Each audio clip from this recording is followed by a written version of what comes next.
एक समय की बात है। एक राज्य में एक प्रतापी राजा राज करता था।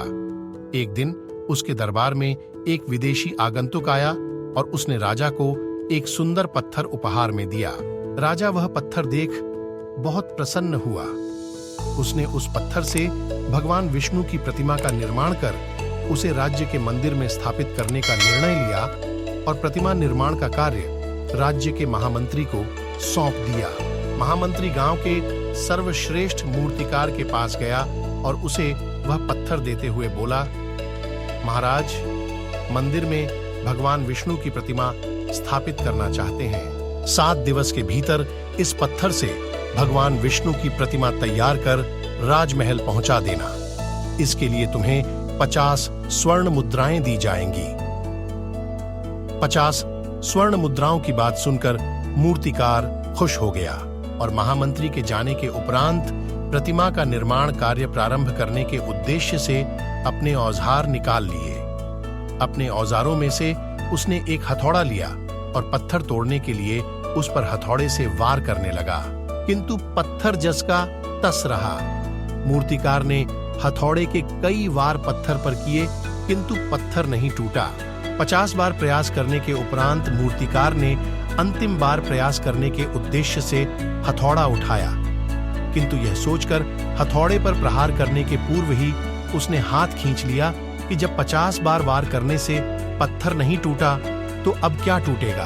वह पत्थर लेकर वापस महामंत्री के पास गया और उसे यह कह वापस कर आया कि इस पत्थर को तोड़ना नामुमकिन है, इसलिए इससे भगवान विष्णु की प्रतिमा नहीं बन सकती। महामंत्री को राजा का आदेश हर स्थिति में पूर्ण करना था, इसलिए उसने भगवान विष्णु की प्रतिमा निर्मित करने का कार्य गांव के एक साधारण से मूर्तिकार को सौंप दिया। पत्थर लेकर मूर्तिकार ने महामंत्री के सामने ही उस पर हथौड़े से प्रहार किया और वह पत्थर एक बार में ही टूट गया।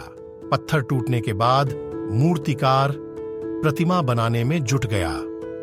इधर महामंत्री सोचने लगा कि काश पहले मूर्तिकार ने एक अंतिम प्रयास और किया होता तो सफल हो गया होता और 50 स्वर्ण मुद्राओं का हकदार बनता।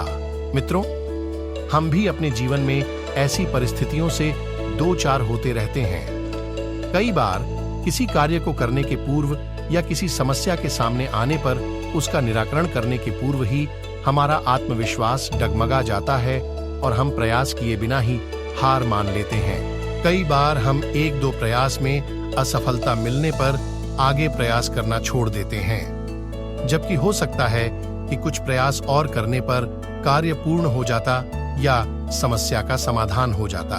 यदि जीवन में सफलता प्राप्त करनी है तो बार बार असफल होने पर भी तब तक प्रयास करना नहीं छोड़ना चाहिए जब तक सफलता नहीं मिल जाती। क्या पता जिस प्रयास को करने के पूर्व हम हाथ खींच लें वही हमारा अंतिम प्रयास हो और उसमें हमें कामयाबी प्राप्त हो जाए।